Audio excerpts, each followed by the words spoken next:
Thanks, Sophie. Welcome to BBC London. Coming up tonight, a 5-year-old boy has died after a wall collapsed on him during a birthday party at an adventure golf club in southeast London.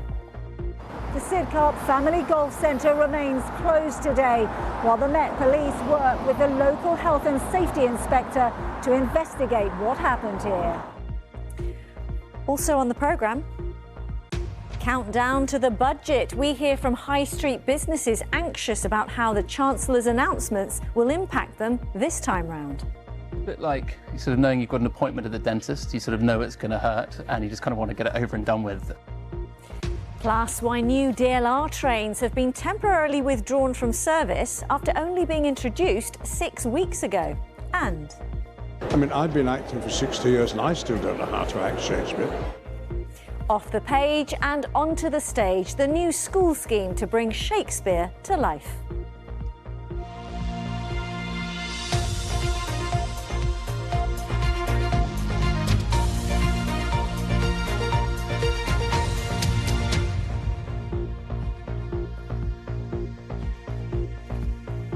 Hello and good evening to you. We start tonight with a tragic incident at a children's birthday party in southeast London. A 5-year-old boy has died after a wall collapsed on him at an adventure golf club in southeast London. Layla Hayes sent this report from Sidcup. Well, police and ambulance crews were called here at around 5:45 on Sunday evening after reports that a child had been injured by a collapsing wall.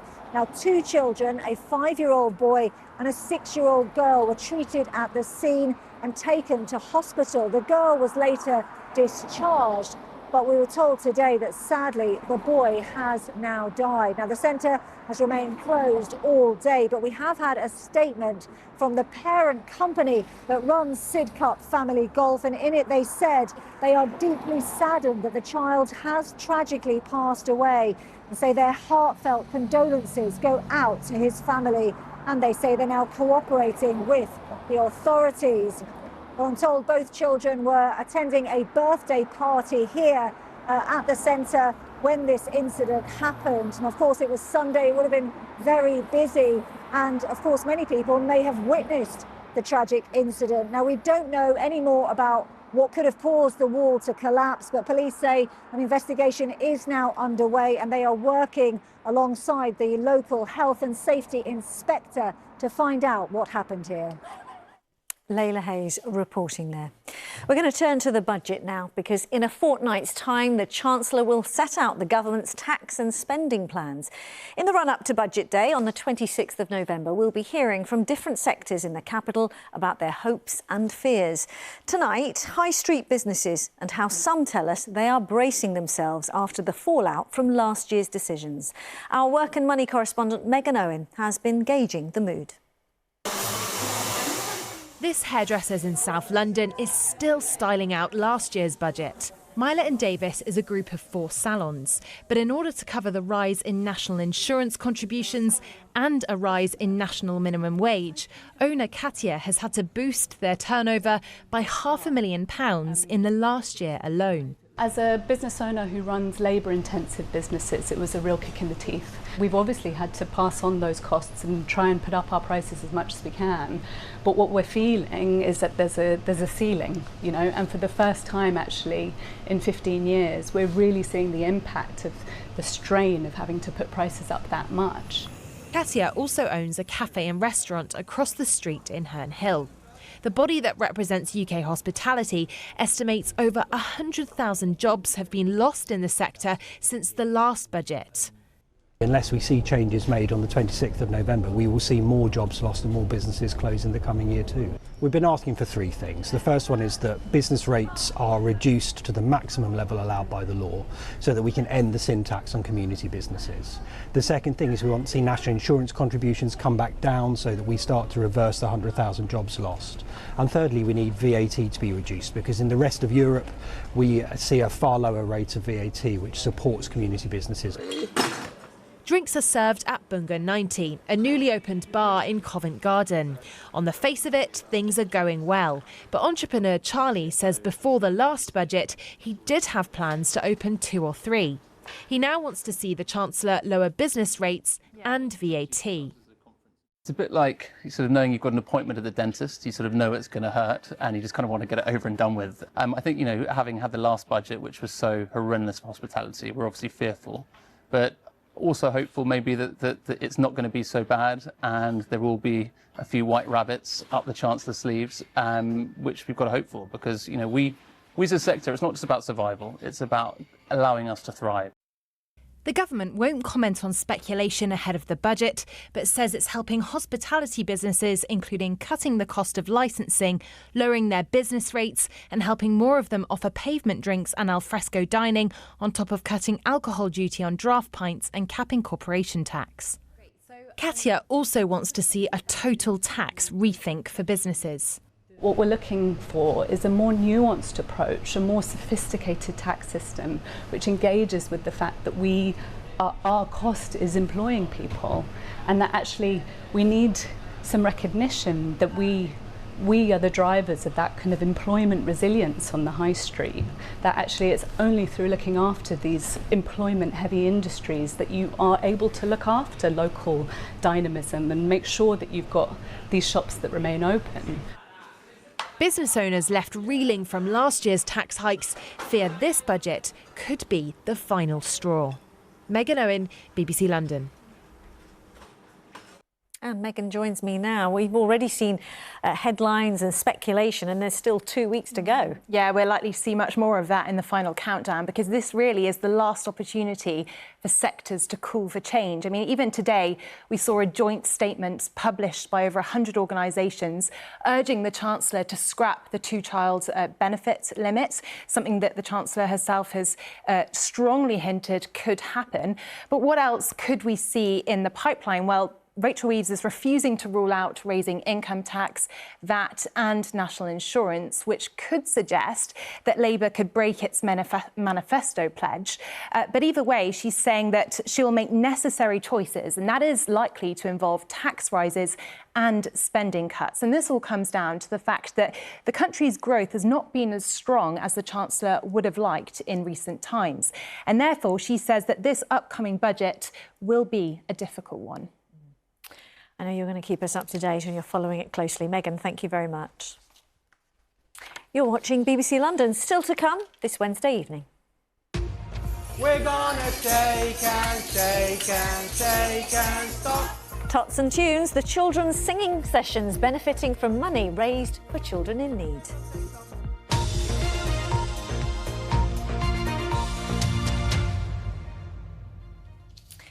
We should know within weeks who will be chosen to build a new third runway at Heathrow. And ahead of that decision, the airport has been wooing around 1,000 local businesses today about how they can get involved in trading with them. And perhaps no coincidence that MPs were asking today who would pay for any transport improvements needed for the new runway. Our political editor, Carl Mercer, has more.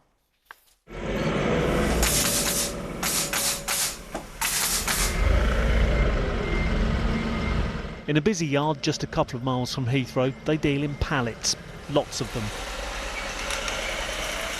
This morning, around 10,000 stacked high, waiting to be refurbished and reused.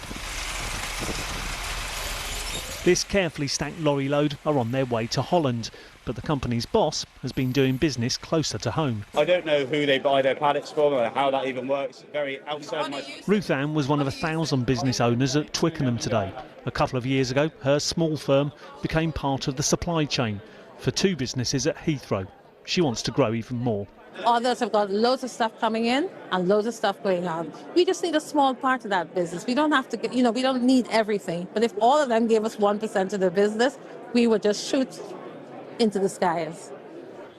Today's event is part of a big push by Heathrow Airport to get local suppliers involved, and comes as Heathrow waits to see if it will be chosen to develop a new third runway, a decision that's expected in weeks. It's a very exciting time for Heathrow. It's a very exciting time for all of us as we wait for the government's decision.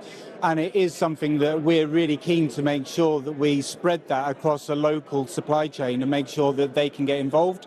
So it is absolutely a pivotal point for local businesses and for us. If it is chosen, though, there will still be hurdles to overcome, not least rerouting part of the M25 into a tunnel. There'll also be rows over who will have to pay for any public transport improvements. I think it's only part. Transport Secretary Heidi Alexander was asked about it today. Expansion of airports are private investments, and we have been clear that any improvement to the public transport network that is required to unlock, for example, a third runway at Heathrow must be privately financed. Picking who it wants to build the new runway will only be the start. There is much negotiation to do before it actually gets built. Carl Mercer, BBC London. A brief roundup of some other news stories now. A police motorcyclist who crashed into a pensioner while escorting the Duchess of Edinburgh through London has choked up as he told a court it was a tragic accident which occurred in circumstances that he had no control over. 81-year-old Helen Holland died 2 weeks after the crash on West Cromwell Road in May 2023. PC Christopher Harrison denies causing death by careless driving. The trial continues. A West London council has rejected an application to list Shepherd's Bush Market as an asset of community value. Earlier this year, Friends of Shepherd's Bush Market applied for the special status in an effort to protect its future after major redevelopment plans by the developer U Capital were approved. The developers say the new plans will preserve its heritage and secure its future. And you can find more stories and the latest updates where you live on your local BBC News website and via the BBC News app. Next, the fleet of new trains on the Docklands Light Railway that have been temporarily withdrawn just 6 weeks after they were introduced. Transport for London says as a precautionary measure, following an issue with their brakes and that safety is their top priority. An investigation is now underway. Here's our transport correspondent, Tom Edwards. The new DLR trains were unveiled just 6 weeks ago. Called B23s, although they were delayed, their introduction was meant to transform the DLR. The automated trains had lots of new features, as we pointed out. So first impressions of the new DLR train, well, they feel much wider and the acceleration is much faster and the whole environment feels brighter. The colouring is now in keeping with the DLR on the map. There's USB ports, and check this out. This is a first on the London Transport Network. Green lights to show you which doors you can use to get off. Now, though, the 3 trains that made it into service have been withdrawn. It was found the brakes weren't working properly. One train overshot a platform, and engineers are now trying to work out the problem. Is this embarrassing for TfL? I don't think so. I think it's, introducing new rolling stock onto any operational railway is incredibly complex. That's not unique to London or the UK. That's a worldwide challenge that this industry has. And it's not unusual to experience sort of performance-related issues as they are bedding into the new network. So that's what we're looking at the minute. The new trains, once we get the full fleet introduced, will have huge benefits. They're wonderful trains. You'll have seen them yourself when they were introduced. Deals with capacity, wonderful customer experience. But brake failures could potentially be very serious, hence why you've pulled them. Well, we're still analysing what the specific root cause of the incident was, and we'll make sure that we implement any sort of appropriate fixes. It's not known when the trains will be back. There's meant to be 54 by the end of next year. TfL says it won't affect the service as the old stock is now being used, but the DLR's brand new trains are grounded. Tom Edwards, BBC London. Now, we've often talked about the issue of littering, but wait until you hear this. A woman says she's been fined £1,000 by her local council for fly tipping an envelope. Is there more to it? Lakshmi Gopal has been to Feltham to find out.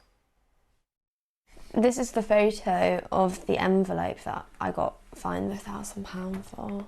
And then all of this stuff was here before, like the polystyrene, the massive TV boxes. After Loretta discarded an envelope onto a pile of rubbish near her building's bins, the council traced her from the address and is now pursuing her to pay up for fly tipping. My heart sank. I was like, and I saw the £1,000 and I was just like, really, for one? And the first thing I thought was, it wasn't a mattress, it wasn't a fridge freezer, I'd understand, but just this size of a It was horrible. Hounslow Council wouldn't offer a payment plan, and if she can't pay the full fine, she faces court, which she fears might affect her job as a mental health nurse. I'm a single mum and I just thought, OK, it's this time of year. I was thinking I've got bills to pay, rent to pay, Christmas coming up. I was like, I don't know where I'm going to find this extra £1,000. Loretta says she discarded it there because the communal bins were full, not realising it was fly tipping. She thinks fines should be proportionate to the size of the rubbish. Literally, it was just like a A4 kind of size envelope thing for £1,000. Yes, it was horrible. It's a very stressful situation. I wouldn't wish it on anyone. So this is a typical example of the sort of fly tipping that our residents face. The leader of Hounslow Council says fly tipping costs them £4 million a year. Do you think a £1,000 fine is proportionate for one envelope? I think it is. We've got to remember that the government have allowed us to raise the fine to £1,000. But does it seem like it's going after low-hanging fruit? Because the fly tipping that was the bigger problem, the big pile of rubbish underneath, didn't have addresses on it. It's only because her single envelope happened to have an address on it that she was targeted. It has to send a message across the borough, and whilst I absolutely have sympathy for the circumstances of the resident in question, actually the bigger picture is that there is a zero tolerance approach to fly tipping, and we treat everyone equally.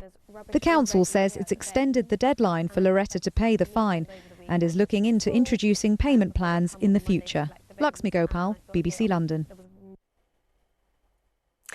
Now, Shakespeare is the only playwright that every child has to study, but the work of the bard can be daunting for students. So, these two are here to help. With the backing of Sir Ian McKellen and Dame Helen Mirren, the Royal Shakespeare Company has created a free online tool to help teachers and students alike, and it's hoped that 80% of schools will be using it within 5 years. Alice van der Kravy can tell us more. And patient under bearing of his fortune, off goes his bonnet to an oyster wench. A brace of draymen bid God speed him well, and had the tribute of his supple knee. With thanks, my This is what many of us think of when it comes to Shakespeare. Some of our leading actors, in this case Sir Ian McKellen, bringing Richard II to life. But when we're taught it at school, on paper, it can be off-putting. Shakespeare's plays were written to be performed by actors in a theatre in front of an audience, not to be read at home or in the classroom. It puts a dreadful responsibility on teachers who are not perhaps capable of explaining to kids why Shakespeare is so marvellous. I mean, I've been acting for 60 years and I still don't know how to act Shakespeare. So even the experts are not really expert. So the Royal Shakespeare Company have created a new online platform for schools to explore the bard through the artist's lens. It means approaching the texts in the same way as dramatists would. So your first experience of Shakespeare, whether you're going to see it or whether you're encountering it as a child in the classroom, is that there will be parts of that you don't understand. That can make you feel foolish and dumb. And I think what we're trying to do with the Shakespeare curriculum is to put them in the driving seat and say, yes, this will be difficult, have a go, and work with somebody else to really understand the decisions you would make if you were acting it or directing it or doing the costumes for it. Did not take my leave of him, but had most pretty things to say. Ere I could tell him how I would think on him at certain hours. For the RSC to develop this curriculum, to reveal Shakespeare to a much wider mass group of people, I think is fantastic, because it's not just people acting in Shakespeare, as I said, it's people wanting to go to see Shakespeare, and that's the way the whole culture survives into the future. Can you summarise why Shakespeare is still relevant? Well, to be or not to be, that's the question. That is the question that everyone has to ask of themselves. Am I going to just be, or am I going to actually be, really exist, really take advantage of life? Or am I not to bother? Am I not to be? Now, Shakespeare, that's just one question that one character in a play asks of himself, and indeed of the audience who are listening to him. And that is exactly the kind of lesson that the Royal Shakespeare Company is hoping to convey with its new curriculum. It believes the learning, literacy and life chances of school children will be enhanced as a result. Alice Bandukravi, BBC London. Well, from the Bard to the Bear, Pudsy's here, of course. And ahead of Children in Need Night on Friday this week, we're taking a look at some of the projects across the capital that benefit from funding. Tonight, prepare for your heart to be melted by Tots and Tunes. Wendy Hurrell has been to meet the founder and join a session to see the impact it's having. We're gonna shake and shake and shake and stop. A vibrant singing session for little ones at Barking Learning Centre. And then we'll take some This is Tots and Tunes, part funded by BBC Children in Need. Baby, the sessions foster children's development, grow family bonds and encourage community cohesion. I started doing it as a parent and then volunteered and did loads of training because I enjoyed it so much. Twinkle, twinkle, little star. I was a refugee myself. I'm from Iraq and I came here in 1990 and I felt Barking and Dagenham has supported me. Pika, pika, woo! I still feel like a guest, and I want to give back as much as I can to the community which has supported me. A whirly helicopter and a jumbo jet. One of the volunteers used to bring her children to these groups. Going from mum to being a volunteer with Tots and Tunes is one of the best steps I've ever taken, and it's done so much. It's actually grown other little groups, communities as well, so it's done a world of good. Hopping in the jungle, hopping in the jungle. Everyone is welcome, regardless of their background. The thing is, it's one of the most deprived boroughs in the country.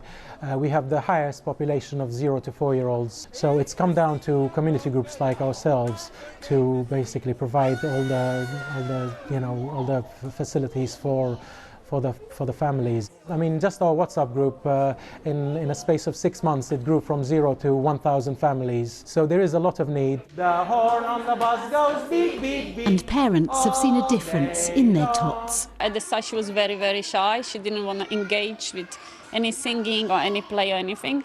But after months, she is very confident. She's engaging with children. She's singing, she's showing everything. So that's it's great to see that. Actually, my son having a little bit speech delay.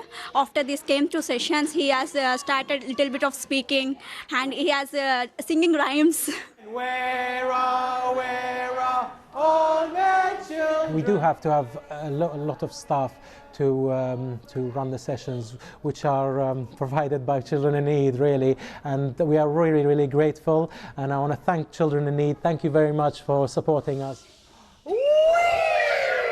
Wendy Hurrell, BBC London. Well done, everyone, well done. Lots of clapping. And to find out more about Children in Need, including how you can donate, you can just head there to bbc.co.uk/Pudsey. Now, it is the most sparkly time of the year. OK, maybe too soon for sleigh bells? As Christmas lights are being switched on across the capital. This here is Regent Street, which, along with Oxford Street, were illuminated last week. Well, tonight, it was the turn of Covent Garden. Thousands of people packed into the piazza to film the lights and watch a special performance on the Punch and Judy balcony. There is, of course, as you can see, a huge Christmas tree and a display which includes 40 gigantic bells and giant baubles. And more than 300,000 lights will illuminate Covent Garden, as well as the nearby areas of Seven Dials and Neal's Yard until next year. And this is a very timely moment to take a look at the weather. It's over to Kate, who can explain all. Thank you very much, Riz. Good evening. Now, this picture was actually last night, or actually the early hours of this morning, just past 3 a.m, where we had quite a lot of cloud. There are a few little breaks, and our keen-eyed weather watchers were out there snapping little glimpses of the Northern Lights. Now, there is a chance that you may be able to see them this evening. Now, we have got some clear spells to start with. It's a G4 severe geomagnetic storm, which means it could just move as far south, or we could see it as far south as London. So now is your time, because we've got the clear spells. Unfortunately, we're going to see more cloud moving in as we head further through the night. Now, you can see here, this is the clearer area. So further south and east you are, the longer you've got the clear skies. But that cloud is rolling in, and I think probably by 9:30, 10 o'clock, it is going to start to move further eastwards, and then it's going to stay grey. So your time is probably now until around 9:30, 10. Temperatures 11 to 13 Celsius overnight. It is going to be mild, but it is going to get quite wet. And it leads to quite a murky start first thing tomorrow morning. We've got some outbreaks of rain first thing on Thursday, quite a bit of cloud, but that is going to start to thin and break. And as we head through tomorrow afternoon, again, should see some sunshine. Temperatures getting up to 16, similar to today. We got up to just over 17 Celsius today, so really very mild for November. Now, as we head into Thursday night, we have this front moving north. It's a warm front, but it's running into this ridge of high pressure, which is extending from the north, and it gets trapped. So that front isn't going to move. As a result, the Met Office has a yellow weather warning in place for Friday. Now, that lasts right the way through to Saturday morning. Prolonged heavy rain. It's not going anywhere. All day it is going to be wet and windy too. We're looking at 30 to 50 millimetres of rain widely, and this is how it looks on the map. So this is Friday. Pudsey isn't going to be very happy with me, because this is how it's going to stay. The wind is an easterly. It's going to feel chilly too. Temperatures 12 or 13 Celsius. And that's during the day, which is very similar to the nighttime temperatures we've been having. Now, this is Friday night into Saturday. It will slowly move away. So for Saturday, it will eventually become drier. And then another dry day, maybe a spot or two of drizzle, but colder next week. Yes. Gosh, Kate, thank you. That's it. More on that developing story this hour about more documents from the estate of convicted sex offender Jeffrey Epstein, released by Democrats in the United States, on the BBC News channel. From us here, thanks very much for watching, and do enjoy your evening. Bye-bye.